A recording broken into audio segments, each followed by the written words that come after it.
ప్రపంచంలో వ్యాపారం తెప్పలుగా పారుతోంది. Drainage scheme లేక డేంజర్ గా మారుతోంది అని ఒక కవి ఎప్పుడూ అన్నారు. చూడపోతే ఇప్పుడు అలానే ఉంది. కేవలం 5 ఒక్క దెబ్బకి డబ్బు సంచులతో ఆకాశ మార్గం పట్టారు.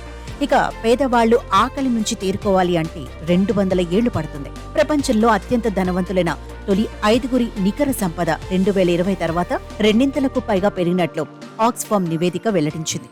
అదే సమయంలో 500 కోట్ల మంది ఆదాయాలు పడిపోయాయని తెలిపింది. నివేదికలోని వివరాల ప్రకారం గత 3 ఏళ్లలో 148 టాప్ కంపెనీలు 1.8 లక్షల కోట్ల డాలర్ల లాభాలను ఆర్జించాయి.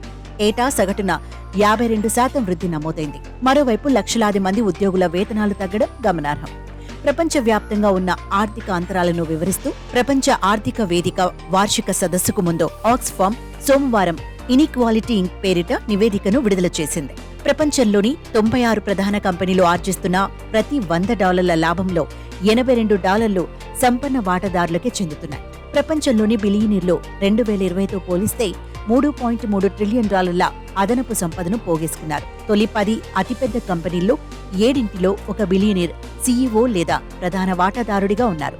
5 మంది కుబేర్లు Elon Musk, Bernard Arnault, Jeff Bezos, Larry Ellison, Mark Zuckerberg సంపద గత 3 ఏళ్లలో $464 బిలియన్ పెరిగింది. ప్రపంచంలోని పేదరికాన్ని పూర్తిగా నిర్మూలించడానికి మరో 2 శతాబ్దాలు పడుతుంది. తొలి ట్రిలియనర్ మాత్రం వచ్చే దశాబ్దంలో అవతరించే అవకాశం ఉంది.